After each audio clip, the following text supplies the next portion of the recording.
And we're live. Hello out there, everybody. It's nice to see you. Welcome to Badass College Apps, where we talk about applying to college and we stop and take a breath. I'm super excited to be here tonight with Alex McNeil from McNeil Admissions, also Reddit moderator, McNeil Admissions. And also we have Carly here to help us out. I am Carolyn, also known as Admissions Mom on Reddit and on Instagram and sometimes on Twitter. And super excited to be here with you.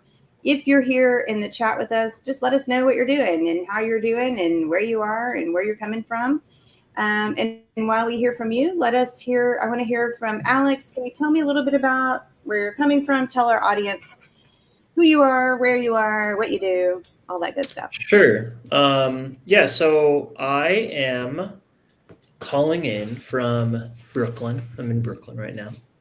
And I am a private admissions consultant. I'm also one of the mods of Are Applying to College.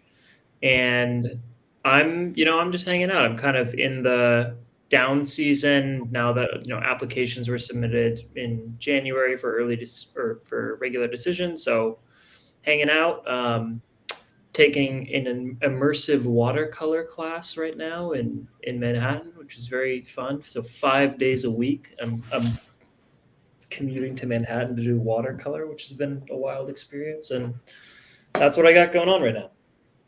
That's awesome. All right, so we've got Envy Pack here saying hello. Hello, Envy Pack. I don't know if that's how you say your name, but it's a cool name if so. Envy Pack, where are you from? And thanks for being here with us and saying hello.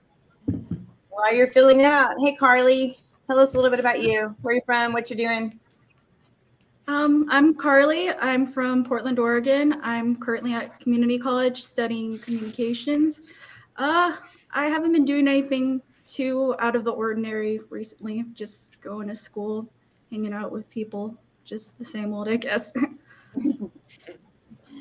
Yeah, and like I said, I'm Carolyn. I'm admissions mom. I live in Houston, but spend a lot of time online at A2C, Are Applying to College, for those of you who come here not from that direction. It's a subreddit where actually all three of us are moderators, and we'd love to have you join us.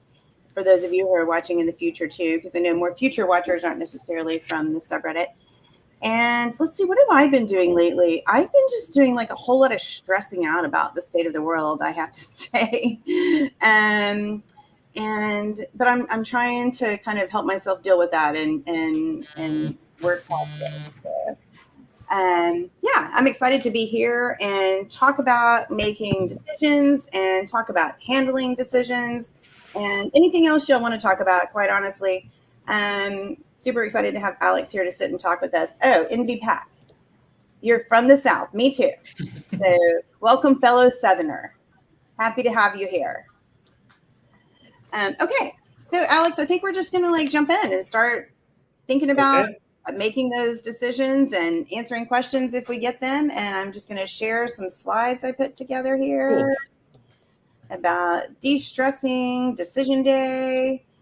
And the first thing I want to bring up is whether or not you have made your decision, there's still a lot to celebrate right now, because you're kind of finally getting to the end of this part of your life and moving on to the next step of your life, even though it's very stressful.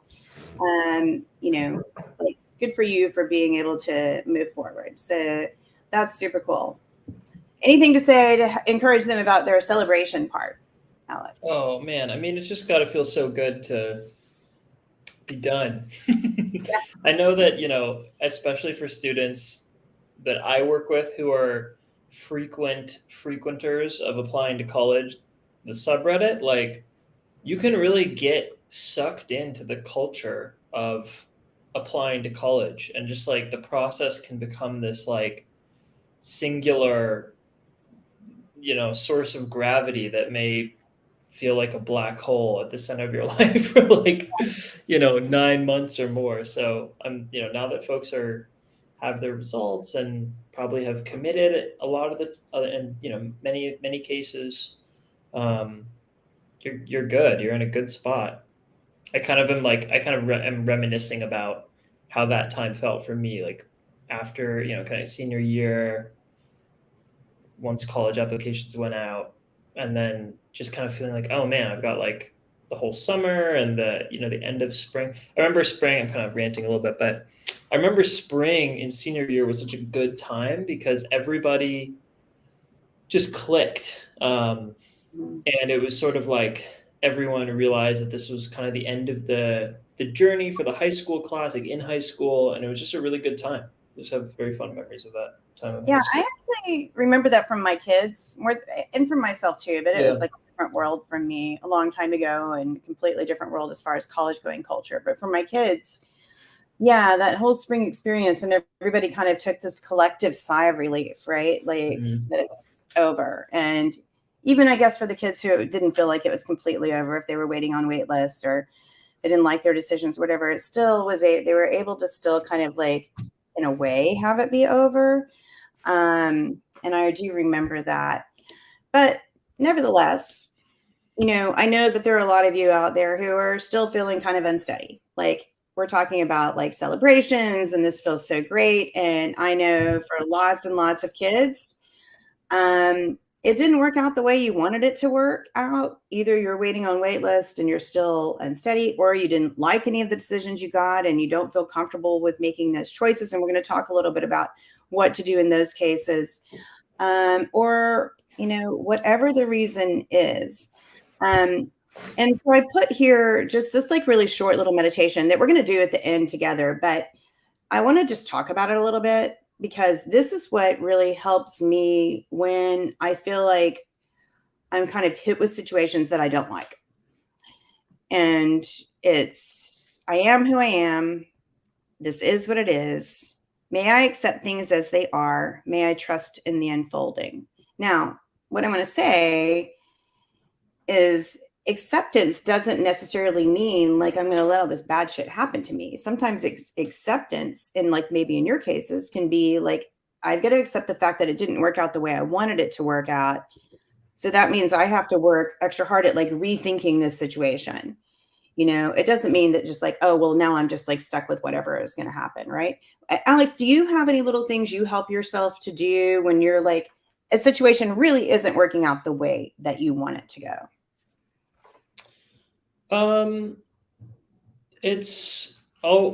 Do I have any like techniques? I'm trying to think like a time recently when, I think honestly for me, the way that stress works in my life and frustration works is that I have a very high tolerance until a point, and then I get overwhelmed. And when that happens, it's always like people who are close to me in my life who can kind of like console me and help, ground me again and just make sure that I don't descend into a dark pit. So I am always like, when I'm at that point or really feeling low or bad, I definitely am reaching out to people I trust, whether it's like my friends or my mom and dad or like partner or whatever, because that's huge for me, just being able to like share what's going on. Oh yeah, I think that's huge. Yeah. Being able, and you're so lucky to be able to have friends and family who can look out for you. And so for those of you who have that support system, whatever it is, friends, family, teachers, online friends, you can use that. And we see a lot of that on A2C too, where you see kids like looking for that kind of support system in the community. And so that's true. So those of you in the chat, if you're here with us, are you waiting on college acceptances? Are you waiting on wait list? Have you made your decisions? We'd love to know what's like going on with you, or if you have questions. So feel free to join in. So I'm just going to kind of jump in with some just basic information about what to do for the next week. So if you have not committed to a school yet, and you need more time because you just absolutely cannot make up your mind, ask for an extension. That's usually they're going to say yes. Most of these colleges want you to say yes to them, and they're going to offer you that extension. But I really don't think that you should double deposit. And I didn't say that clearly here, but don't take the risk of being rescinded for double depositing. Yeah, my writing is kind of messed up here. And also go ahead and commit somewhere, even if you're waitlisted and you're waiting on those waitlist offers. It's okay to accept a waitlist offer and to make a deposit and then come back with the waitlist and tell the college that you had committed to that you are not going to go. Alex, jump in and help me out here with anything else you have about information about the deposits and committing and, all these things that these people are having to think about this next week. Yeah, I think that you should just never overestimate the flexibility that a lot of like financial aid offices have or admissions offices have to support you, if like, for example, right, if you can't afford a deposit, you can ask to not have to pay one. Just ask, just like reach out, because the people on the other end of those email addresses are real human beings who are super sympathetic to like all of the things that are going on for students right now. And to the best extent possible, usually they will try to accommodate you. So really, yeah, be totally be proactive if it's helpful in reaching out to these schools if you need something from them or if you need to try to bend a deadline or move it down the field a little bit. People are usually very willing to do so. Yeah, and you brought up that really the second point, which I hadn't brought up, to be sure and ask for help with the deposit. There's a fee waiver link that I've connected there, and you'll have access to those slides that you can use. It goes straight to NACAC, and that's where you put it in. And I've never had a kid request a fee waiver that wasn't given it. I'm sure it happens, but all the kids that I know who have requested a fee waiver have been given a fee waiver. Yeah. Colleges want to work with you on that. And again, ask for an extension if you're just not quite ready. Another kind of like taking care of business thing to do is just to kind of reach out to the colleges where you won't be attending and let them know. If there's not a place to say, click where you're not going, just send them a quick email. It's not a big deal. Dear, Duke Admissions, sorry I won't be attending. Thank you for the offer. Sincerely, your name. Anything else you can think of along those lines they need to do is just kind of like little paperworky things in the next week or so? I think that's about it in terms of things they need to do. Yeah. Okay. Now, I've seen on H2C over the last week a few kids worrying about possibly being rescinded for their grades.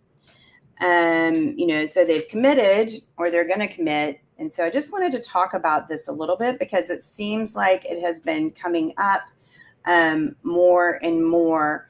Have you worked with any kids ever who've been rescinded for grades, Alex? No, I never have. I think that 80% of the time, maybe 85% of the time, when someone's worried about being rescinded for grades, their worry is not like super well founded. Like maybe they have like a B or like they're, they have a really stellar GPA and there's a little blip.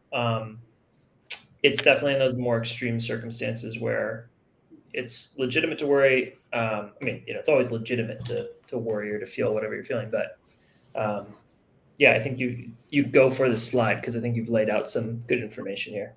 Yeah, so I have talked to a couple of kids who have been rescinded for having 2 or more C's on their transcript when they applied with an all A on their final transcript of their senior year, when they applied with an all A application. So you don't want to do that. But if it's going to happen, if that's happening, you need to get ahead of it. You need to send an email. You need to say, this is what's going on in my life. This has happened. Explain it the best you can, and then talk about how you're going to fix it. And then what you've learned about being a student and how you're going to, be a better student because of it. And I think that I have also had students who've reached out to me because colleges have contacted them about their drop in their grades and they were concerned, and the colleges gave them an opportunity to then address it. I've had other kids who didn't have an opportunity to address it. That's why I'm telling you to get out in front of it ahead of time. So that's why I was wondering if you'd had any experiences. The kids who the colleges contacted them and they had an opportunity to address it were able to do a great job and they weren't rescinded. But again, I also heard from kids, in August who showed up at college and they were rescinded, and that was really sad. That's So, rough. Wow. Yeah, but it happens. So that's again, finishing off with a transcript, finishing off with a senior year that's completely different than the one you applied with. So do you have a sense of the timeline for like that scenario you just laid out where someone showed up in August and was rescinded? Like, when does a registrar's office or an admissions office process, like, I guess, like spring term grades? How late can it be? Is it really that late? I don't know. I mean, it was really sad because it was an international. The one kid I talked to was an international student, who got here, and I feel like it probably could have been averted had they addressed it ahead of time. Yeah. They knew that their grades had dropped, so that's why I'm saying get ahead of it. Don't try to hide it or pretend like it's not happening. Yeah. Your head in the sand. It's like schools are institutions, and so they seem like these perfect kind of mechanical organizations where there's very little wiggle room. But you would be surprised that even when you're in school, I have had so many friends who have like realized in their last semester that they were short like half a unit for something in college to graduate, and like a kindly administrator has just like been like, oops, you're good, like don't worry about it. Like you'd be surprised at how generous and available folks are who are like working at schools, and how much wiggle room there really is. But I think that's real. Like, go out of your way to like plead your case, like transform yourself from being like just an anonymous person on like an application who just has a name and demographics and whatever, to being someone who is a voice on the other side of the phone. Story. Yeah, exactly. Definitely probably worth the time, I would say, if you're tripping. 100%. Yeah. Get ahead of it if you're worried. Okay, now let's talk about Waitlist, because I know there's a lot of kids out there who are still really like reeling from all Waitlist. We're still holding on to hope from Waitlist. My advice always until the last 2 years was like a Waitlist basically is a polite way of saying no. Take it and move on. If you want to write a low-key, great, if that makes you feel better. The last couple of years have been different because so many kids have been accepted off the wait list that I'm not quite sure like how to advise anymore. And what are you saying to your students or the kids on A2C who are waitlisted?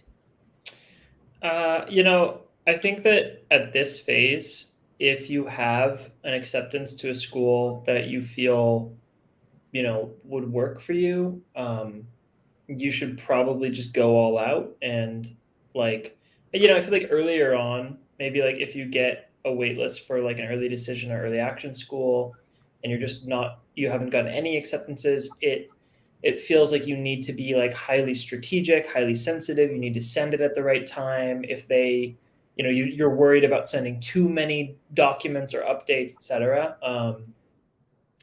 I would say that like, obviously be judicious and like think it through. But if you haven't heard anything back, you've already sent something and you're still out here, waiting with a wait list, then it might be a good time to further update, send another letter of continued interest.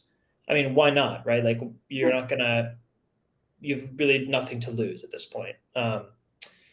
So I would say, yeah, go for it. If you're still waiting for a decision, then now is a good time to like present yourself again, and send something in. Yeah, I agree. So I think, unless they specifically say not to, unless they specifically say only use this little 500 character box that we give you, and do not do anything else, then I think it's time. I would send another May update reaffirming your interest, a few little updates, again, creating a picture of you on their campus, letting them know how you're staying in contact with them.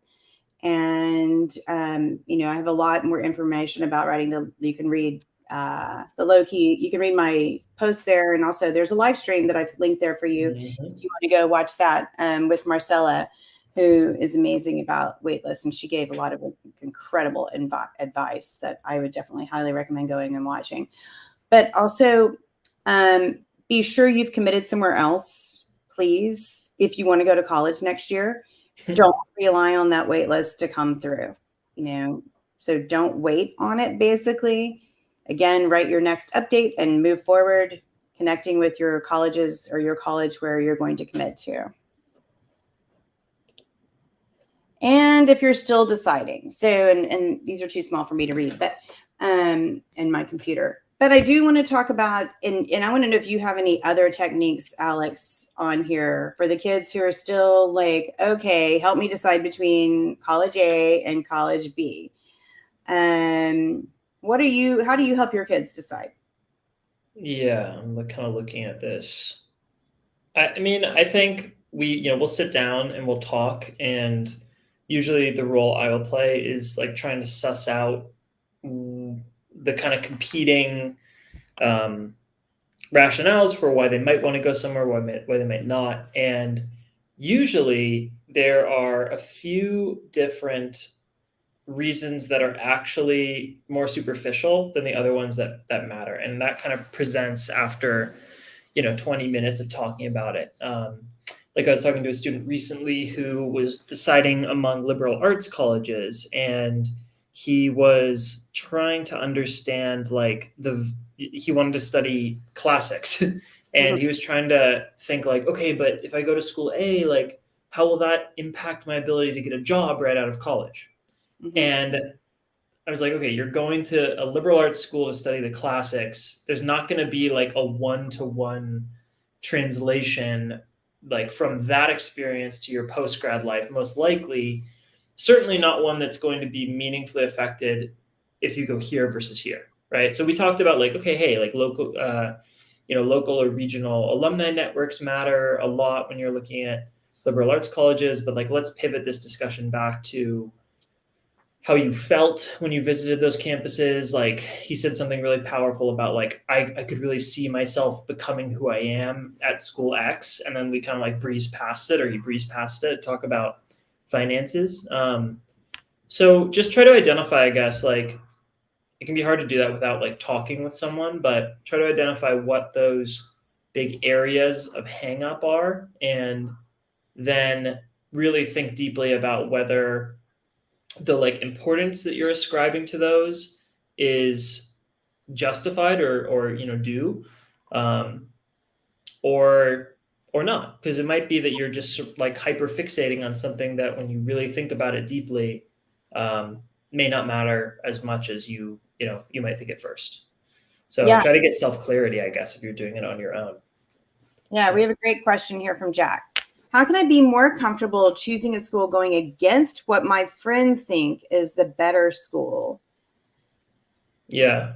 Yeah. So Jack, are you wanting to go to the school that your friends don't think you should choose? Is that what you're trying to say? Or is it because it's a better financial choice? Or yeah. What are your thoughts about that, Alex? I mean, what that question implies to me is that you want to choose the school that your friends think is less selective or not as good, quote unquote, or maybe that there's some sort of mitigating reason like a financial obligation. Maybe one school offered way more aid.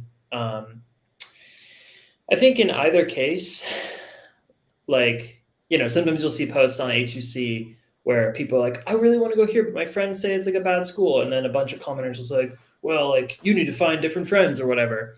I think that's kind of extreme, but I do think that you should try to think about your college decision beyond the sort of parameters of your high school experience and your high school social group.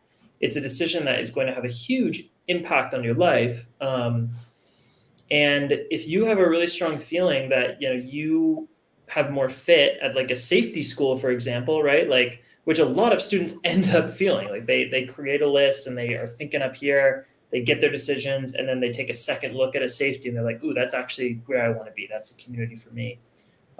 You should absolutely go with that feeling and trust your gut. And I don't know. I'm sure that your friends will accept whatever decision you make.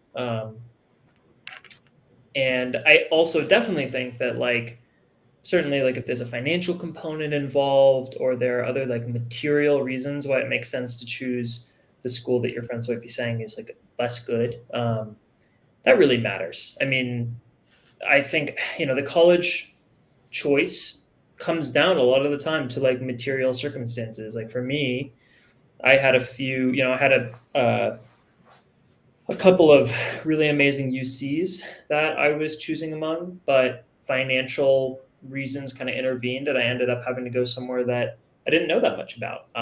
And it ended up being exactly the right decision for me and something that I wouldn't have retaken even if I could. Right. And the other thing, Jack, I want to say to you, as I was thinking as Alex was talking, and I think you said yes. I don't know if that means yes to the financial aspect or not, but you're going to be doing things for the rest of your life that are going to go against what your friends think is the right thing or the best thing. Because and you're going to have friends who do things that you don't necessarily agree with. I mean, part of being friends with people is being able to be, supportive of each other and care about each other, even if you don't agree with everything. And I know that's hard as a teenager to kind of understand because just, the way teenage brains are built, where you're so kind of involved in peer pressure and what peers think and the social dynamics, that it's kind of hard to think about going against it. But for the rest of your life, you're going to be going against the grain a little bit in some way or another, especially, if you're a thoughtful, well-educated person who wants to learn and develop and grow. And it might be hard right now to be more comfortable with it. And the other thing, and I'm trying to think about be more comfortable, educate your friends, tell them about how cool the school is. Tell them about why it is that you're choosing this college. Don't argue with them about it. There's no reason for that. Or just educate them by going there and, being a complete badass and figuring out your way. I also like your point number 4, the 10-10-10 test. Okay. How will I feel about the decision in 10 hours, 10 weeks, 10 years? Mm-hmm. I think that, the anxious brain or the brain that's worried about judgment is probably operating in that 10-hour framework, or that 10-day framework. But recognizing how big of a decision your college choice is, you got to try to shift over to that 10-month, 10-year framework, and really think about how this is going to unfold in your future, not just in the short term. Right. Yeah, it's tough. It's tough when you feel like your friends are judging you. I'm wondering if they're judging you as much as you think they are. And maybe they are. I've heard some pretty bad horror stories on A2C where the kids are super judgy. So, yeah, but you know what? I'm pretty sure that you're going to get through this. You're going to rock it. If you're choosing your school for a financial reason, that's huge. And that's a huge sign of maturity. If you're choosing it because it's a better vibe for you, a better fit for your major or your style, that's also a huge sign of maturity. And just be really proud of yourself for being able to do that and for going against the grain, even when it feels hard. Okay, so let's see. Okay, and thanks for your question, Jack. This page, I'm not going to go over too much unless you want to talk about financial aid appeals. I don't really know that much about financial aid appeals personally, but I do have all these links that I share with kids. So if you are still thinking about appealing for financial aid because it's not working in your favor, these links are great. They can help you kind of figure out how to write your letter of appeal. Alex, do you have anything to add to financial aid stuff? Have you worked with anybody on that? I've worked on some financial aid negotiations, and I'm sure that what's covered in these resources will get you there, but it's just another one of those cases where it never hurts to ask. And I usually advise my students to negotiate their financial aid, even if the package they got doesn't put them in like an acutely rough situation, because there's usually more money on the table. And I think it's a really good like practice in self-advocacy. Good skill to build. So you advise all your students to negotiate, if they get a financial aid package, to negotiate it or appeal it? Yeah. No, I mean, I don't always say like, we're going like for a formal appeal. Yeah. But I do usually say, let's see if there's a little bit more on the table here. Yeah, that's great. Another thing you can be thinking about right now, while, if you're super stressed out or just trying to like hold on to this next week as you make your final decisions, is, and we talked about this when Alex was on last time too, but just like finding some gratitude in your life. And I think this week in particular, and next week also, after the decisions have been made, it can be really helpful to find gratitude with the people who have helped you along with this journey. And so taking a minute to write thank you notes to your teachers or your other letter of recommendation writers, to your college counselor, maybe to the person who gave you an interview, anybody out there who has offered you support or mentored you, they would love to hear from you. And it's also a good exercise for you to stop and take a minute. I know for me that, especially when I'm stressed about things, stopping to take a minute and find gratitude for the things that are working in my life, the things that are good, the people who have been supportive, can really help ground me and kind of bring me back to reality. Any thoughts about that, Alex? Do you? Go ahead. Yeah, I mean, I feel like the whole admissions process is one where you're on this treadmill where it feels like, if I don't accomplish this by this date, if I don't ask for this by then, I'm going to be behind. And so a lot of the actions you're taking are very, not exactly like self-centered, but they're focused on moving the ball forward in a sort of instrumental or like objective focused way. And I do feel like at the end of the process, you have this opportunity to say, as you're saying, like say thank you to your teachers, your letter of rec writers, but even just to write those like courteous emails to the AOs at the schools that you might be turning down. And those are actions you can take that like may not, directly benefit you or like advance the process. But that's why I think they're so important, because they're like one of the moments where you can take a breath and you can give back a little bit. And it's just a way to gracefully end the process, I think, and close things up in a way that makes you feel good. Yeah. I love adding on the AOs and telling them thank you, especially if they're people that you've interacted with or that you've reached out and asked questions of. Okay, so Jack is asking, what if I don't have a proper reason for appealing financial aid other than it's expensive? Well, yeah, it's a good reason. Right? I mean, I guess, I don't know. People have different takes on this, I suppose, but I feel like if it would be helpful to your family to have a little bit more financial assistance from the school, then you should shoot your shot. And you don't have to give like an excruciatingly detailed reason. You can just be like, I'm really grateful for the offer. I'm very strongly considering. However, it would be amazing if I could get X, and see what they say. And you don't have to like be like, I don't really need it. I know my but I still wanted to see. You can just kind of play it cool and ask and see what they say, and you have nothing to lose for doing that. Yeah, and I'm going to go back here. In this Form Swift, and I think in Meritmore too, and College Essay Guide, they pretty much give you templates for writing the letter. And I don't think any of them are calling for like a really strong reason. It's just like what Alex said, like, I need this, and, can we have it, basically? So that's a good question. And then, kind of the final thing today that I want to just talk about a little bit is that life zigs and zags, right? Like it doesn't always go the way that you think it's going to go. And Alex talked about that a little bit with his own college application journey.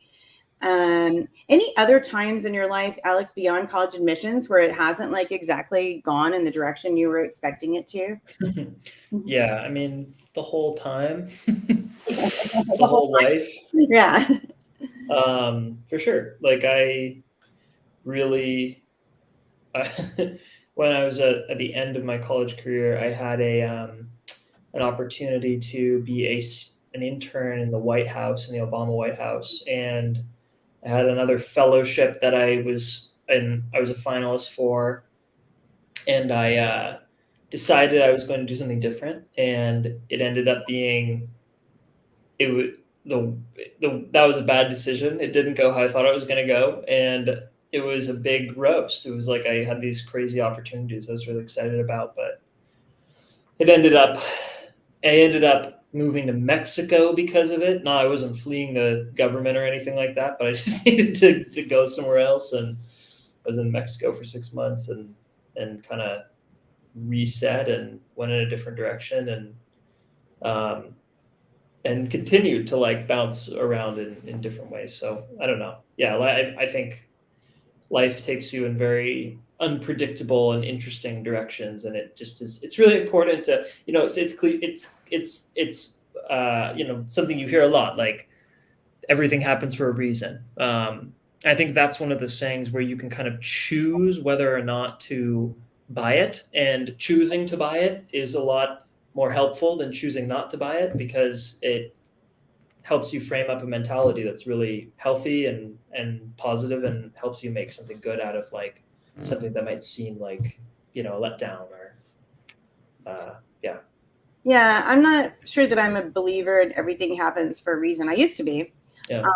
But I do feel like it's all about how you handle the shifts in your life, and kind of how you work through them, and if you allow them, kind of. And like I kind of thinking of it like as I talk about zigging and zagging a lot, but also just like riding the waves of life. And I think a lot of times, especially when you're a teenager, a lot of you don't have a clue what you want to do, and you're very aware of that, and I think that's great. But a lot of you have this like strict idea of like, my life is going to follow down this narrow, straight path, and I'm not going to get off of it. And the fact is, maybe that's going to work out for you, and great. But more than likely, you're going to get off that path, and it's going to be a good thing for you. That you're going to find like the next part of your journey on that zigging and zagging. So, that's kind of where I am with that. And just like for those of you out there who are still making decisions or still worried about your decisions, just kind of be comfortable with that, I guess. Be comfortable with the next week, and allow yourself to kind of feel stressed out. Totally okay. But also, like, kind of allowing the feeling is what will let the feeling pass. So I think that's my last slide for here today. I have on this slide, if y'all are looking later, there's just links to some other posts. And I'm going to remove the slide so Alex and I can just talk for a minute. So, Alex, we're going to end this one early today. So you got a lucky today. Any last minute thoughts about kids who are making decisions, finalizing their decisions, advice out there for kids who are going to be watching in the future? So this is like, I do know that a lot of students make school decisions based off of job prospects. Mm-hmm. And this is like a random, like little one that I've been thinking about a lot recently. And I think something to consider there, if that is like a big part of your framework, is the regional growth and like regional job markets surrounding the school that you're in. Because like a lot of the time, right, the narrative goes that in order to get a FANG job, you need to go to a top 10 computer science school. And yet, right, like so many students who graduated from my tiny liberal arts school alma mater, the University of Puget Sound, which is in the Seattle metro area, placed right into jobs at Microsoft, Amazon, Facebook, or Google, because there's such a strong regional network that connects to those big employers. So I do think, I don't really, I don't recommend, I guess, that most students make their college decisions based off like post-grad employment opportunities, but because it factors so heavily into how students think about schools, I really recommend that you take kind of a broader view, and you think less about like where a program ranks, and you think a little bit more about like the opportunities that surround the school, that are in the city that it's set in, the region it's set in, the state it's set in. And you also think about how the location of the school relates to like where you want to be after school, if you have even an inkling about that, right? Like, because a lot of my students are from California, want to go back to California after they graduate. And that's always a caveat I'll put if they're thinking about like a Northeastern school that, whatever. So that's something to think about for sure if job, post-grad work is on the top of your mind. Yeah, that's good. Okay, we have a question I'm going to put up here, and then I'm going to show her where to get it. And Carly, maybe you can find the link. Is there going to be a stream for a Loki guide? And yes, we did have a stream for a Loki guide. And I'm going to show you. I'm going to go back here. It's right here. And maybe Carly can stick it down into this chat comment here. But if she can't, then you will have access to these slides and you can go find it there. But it was a few weeks ago, kind of right when the wait lists were first coming out, that we did it. And I have November, and she gave some really great advice. So I do recommend listening. Okay. And we've got another question. So we're going to go to questions. I'm going to take this off now. Carly, do you still need this up here? Okay. All right. So Alex, question. I have two really hard decisions to make. Bowdoin, $21,000 a year, can afford comfortably. And UF, $38,000 over 4 years for psychology. I also want to go to grad school. Any insights? Wow, those are like completely different choices. Like, could they be more opposite? Mm-hmm. Thoughts, Alex? I would definitely say Bowdoin. Because liberal arts colleges, especially like ones that have really, really low student to faculty ratios, will get you great research opportunities. And they also typically have excellent placement rates at, in med schools or, PsyD programs or PhD programs in psychology. And I think that UF is a great school, obviously very well resourced, but the one thing is that I did misread that. So $21K a year versus $38K over 4. So I would say that if you can afford it comfortably and the main thing you're looking at is grad school admissions, I would still go with Bowdoin. Yeah. Is that $21K a year? Are you going to need to take out any loans for that, or is your parents just going to be able to cover that for you without any problem? Because I think that's a difference if you're having a loan. I don't even know, with loans, only because of grad school, it might be an issue. So Moon, I don't know if you have the time to answer that, but otherwise I agree exactly with what Alex said. If you're not having to take out loans and it's not terribly inconveniencing your parents, no loans. Okay. I'd go with Bowdoin too. Just, research opportunities, grad school placement, connections you're going to be able to make. I think that's huge as far as going. Not that UF would be a bad choice. It would be an amazing choice, except for my personal prejudice against Florida. But, I think, others amazing choice. So what are you thinking, Moon? Where are you? Where's your brain about this? Do you have any thoughts?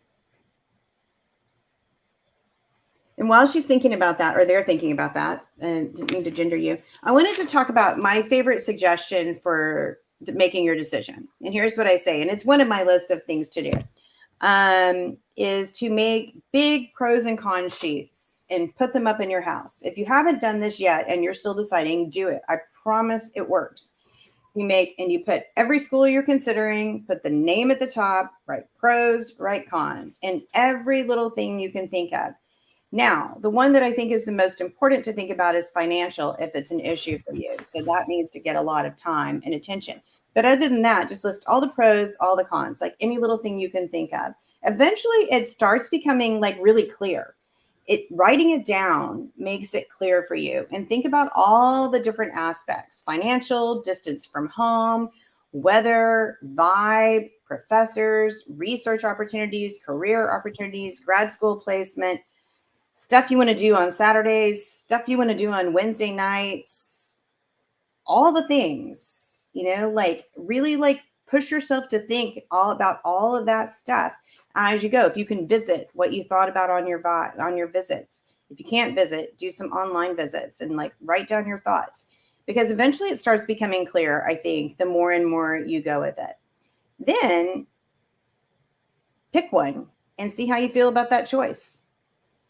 And also I want to say, like, people change their minds a lot, and that's okay too. And that's something that we didn't talk about, but I have had kids ask me like, hey, like I said yes to Bowdoin, and I said no to UF, and like now, oh my God, I feel terrible.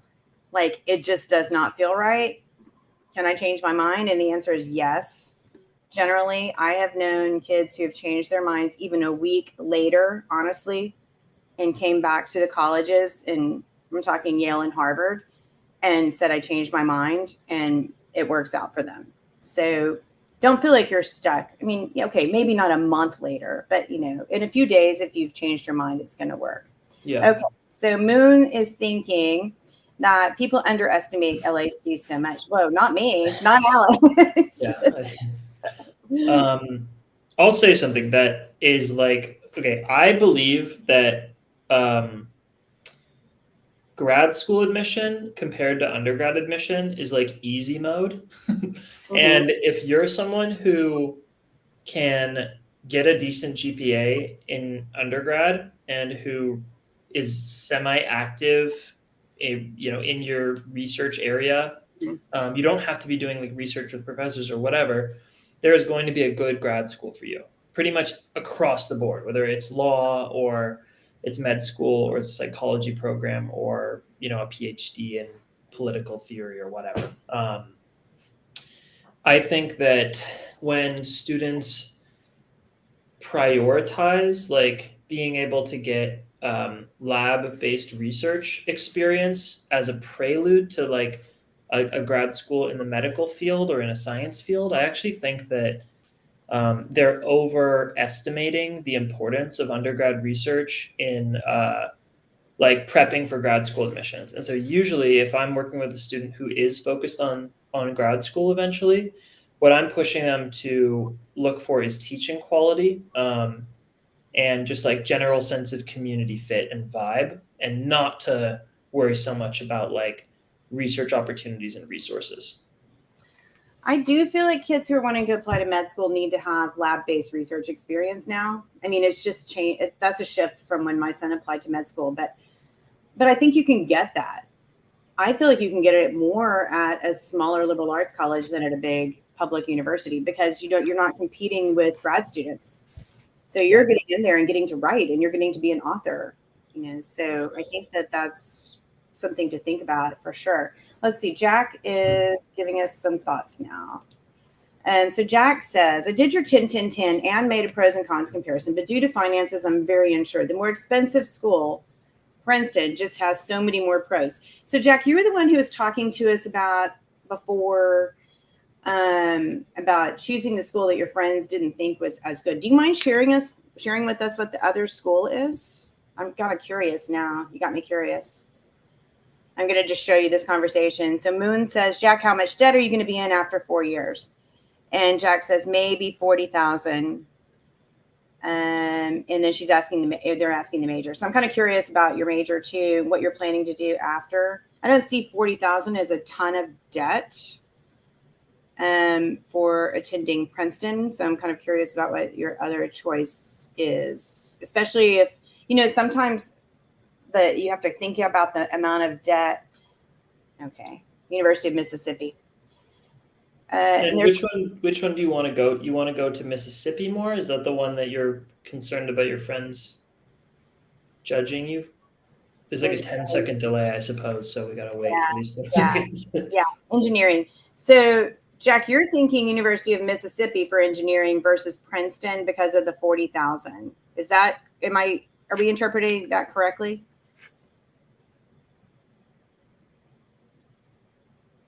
Moon says Princeton. In my opinion. Surprise. Yeah. Well, so the rule of thumb that I've heard, and people tell me this isn't true, but I think it's a good way to think about it, is you don't want to go into more debt than your potential first year salary. With engineering, you're correct. With engineering, your first year salary is probably going to be more than 40K, right? Am I wrong about that? Somebody correct me if so. Yeah, if you can get a job right out of school. So I would say that,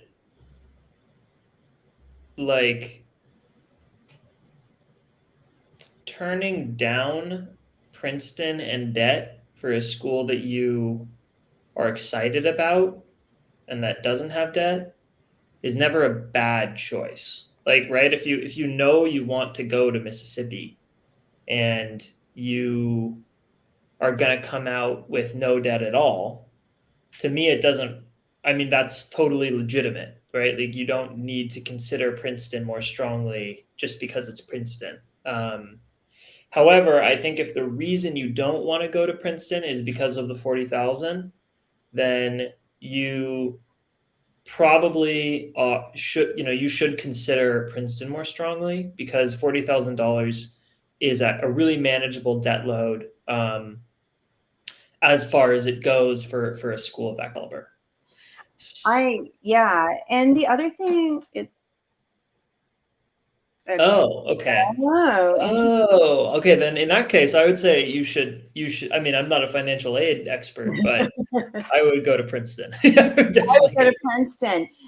That you can get your friends are right. Debt isn't good, and we definitely want to end this kind of like feeling of kids taking on $200,000 worth of debt to go to college. I mean, I literally know people who are still paying off debt in their 40s and 50s from way too much debt that kind of became this popular thing back in the 80s and 90s.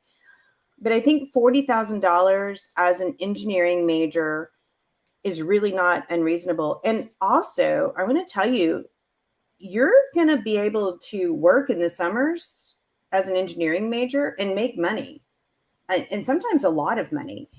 Engineering majors can get great summer jobs and summer internships where they actually get paid, versus liberal arts majors like me who, had to do it for free mostly. So I think you can probably work off a lot of that debt too. And so you can probably graduate without too much.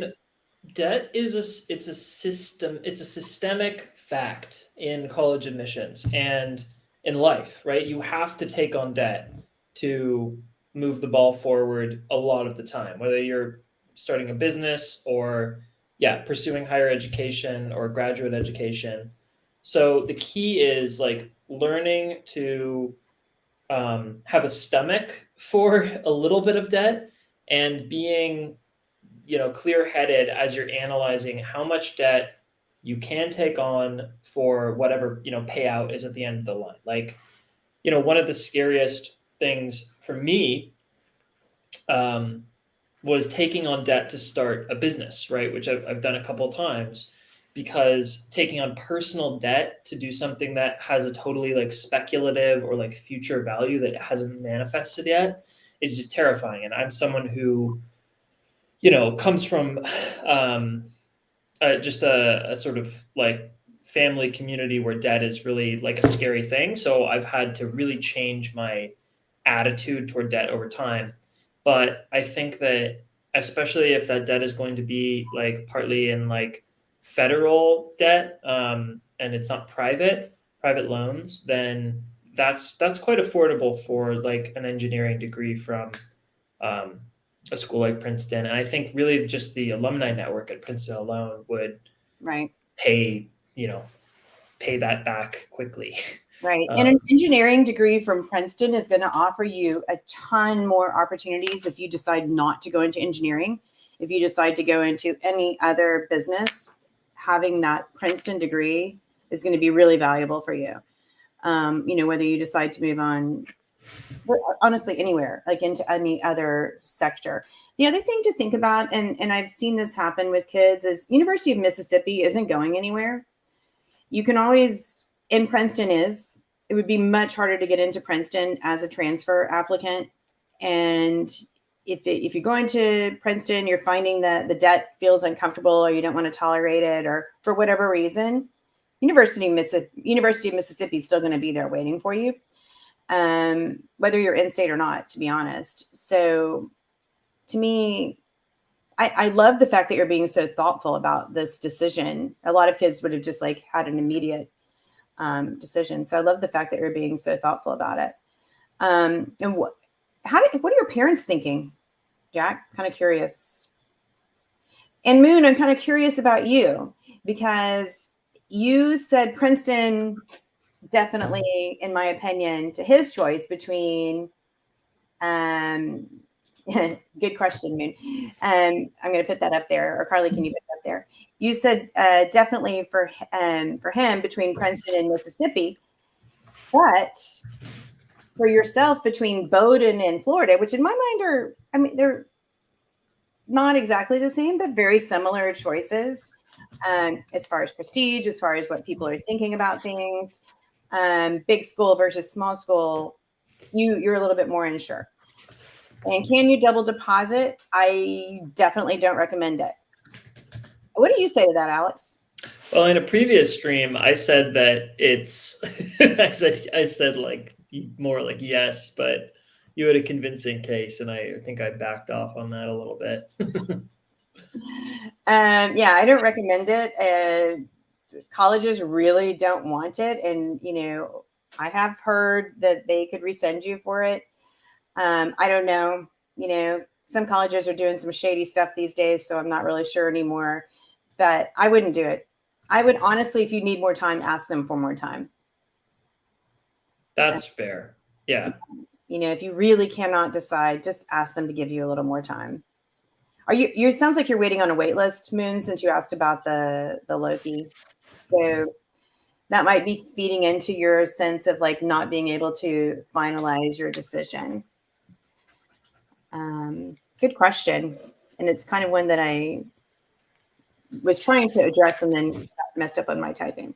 All right. So Jack and Moon, thank you very much for being here with us today and asking your questions. And we're going to finish this off. Carly, you want to join us for the last little minute?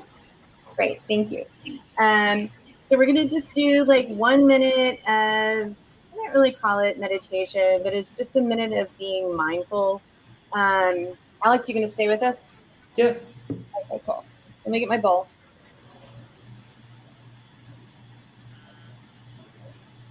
And so, my bowl.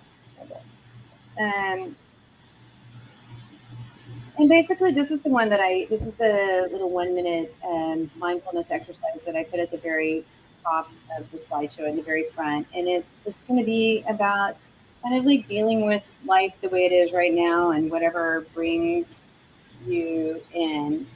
And so you guys can just kind of sit up nice and straight and close your eyes if you're comfortable with that. And just repeat after me in your head. You don't need to focus on your breathing or anything. Just kind of repeat after me. And then from there, when I, let's see. Carly, would you mind muting because I can hear myself? There we go. Thank you. Yeah, so I'm going to repeat after me. Take a definite breath.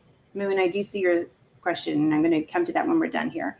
And just sit and just listen to these words, repeat them in your head. And when you hear me ring my bell, then open your eyes and join me.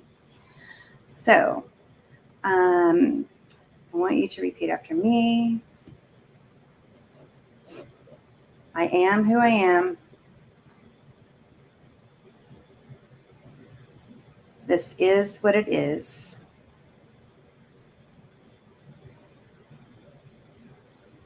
May I accept things as they are.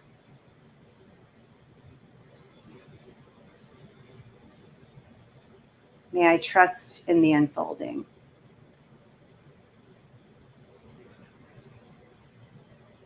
I am who I am.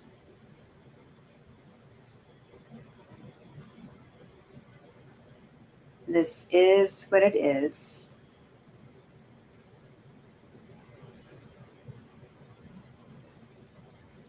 May I accept things as they are.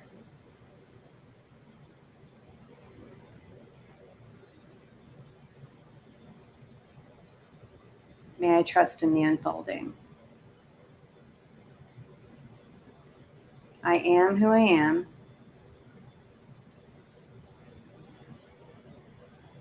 This is what it is. May I accept things as they are.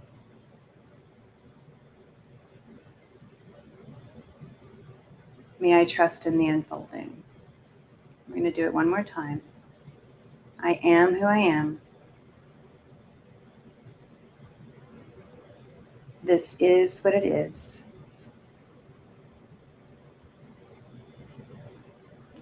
May I accept things as they are.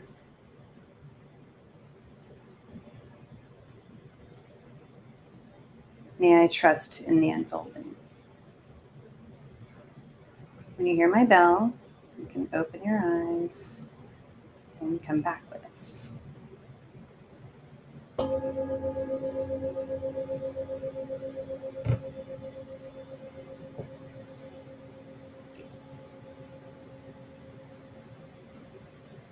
Okay, thank you. And let's see, let me just put up here what Moon was saying. We'll get her questions. My parents unfortunately value prestige more than the specifics of the school, so they're leaning towards UF. It's interesting to me that your parents think of UF as more prestigious than Bowdoin. Yeah, I would say like this is you can show this clip to your parents. Bowdoin is more prestigious than UF.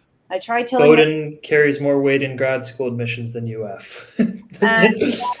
So I live in like a kind of a really hoity-toity little cloistered world of highly overeducated and wealthy people. And at the prep school where my kids attended, Bowdoin was very much sought after among that group of people who are then coming back to Houston or going on to New York or wherever and becoming big time movers and shakers in the world of finance, in the world of medicine, in the world of everything. Bowdoin, in my world, is super prestigious. So that was kind of an interesting thought. They have this last question. Do you think I can claim as independent by emancipation or other methods and get full aid during my second year? I don't know how that works. I have no idea. Yeah, I think that's the kind of thing that is probably out of our depth. But it's I want to really hard to do. Yeah. You have to prove that like your parents aren't taking care of you, basically. Yeah. I do want to echo though what you said. Like my 3 communities are like New York metro area, San Francisco Bay Area, and Seattle, and definitely in those 3 zones, Bowdoin would be like considered much more prestigious, I think, than Florida. So Yeah. it's interesting. It makes me think that you might be from Florida. Yeah, yeah, maybe. Yeah. Even in Texas, like among a certain subset of parents, going to Bowdoin would be way more prestigious than going to UT Austin. The thing, I will say though, like if it is the case that the finances are like the controlling factor, then they're both amazing schools, right? You're not losing out by not going to Bowdoin. So it's like you've got great choices. I think that if your parents just need a little prodding and convincing that Bowdoin is like because a lot of people just don't know liberal arts colleges, so they just aren't like thinking about it. So I don't know, maybe this stream can help change their minds a little bit, but I think they're both amazing options. Yeah. Another thing to think about too, though, is you said that it's the 21,000 comfortably, right? So, like, are your parents telling you that they can do that comfortably or not? Because I think we kind of have to kind of keep this as an understanding. It like just because your parents can afford something doesn't mean that they have to, right? Like you don't necessarily know all the things that they have expenses for or all the things that they have to pay for. And I'm never ever going to question another parent's expectation of how much they want to pay for their kids, whether they can do it comfortably or not. I know a lot of people who have a lot of money who are like, you're going to state school, you're going to UT, you're going to other public school, and that's great. I mean, like, I think it's a parent's right to kind of spend their money in the way that they feel appropriate. And obviously they know that you have the great choice of UF. So you've got two amazing choices. And if it's because of the money, then I think that's a valid reason, to be honest. Definitely. And yeah. So, but good luck with that. Good luck with those decisions. It's tough. It's a hard time. And just feel super fortunate that you have parents that can help you in whichever choice you decide on. So let's get. Moon definitely got their money's worth out of this stream. Yeah, it means parents might be looking for us. Yeah, that's right. All right, everybody. Thank you so much for joining us. Thank you for being here with us at Badass College Apps, where we talk about applying to college and we stop and take a breath. Super happy to have you all here. For those of you who are watching in the future, thanks for joining us here. Don't hesitate to reach out to me if you have questions or concerns. You can find both me and Alex on Applying to College is probably the best place to find us. Thanks again. Bye-bye.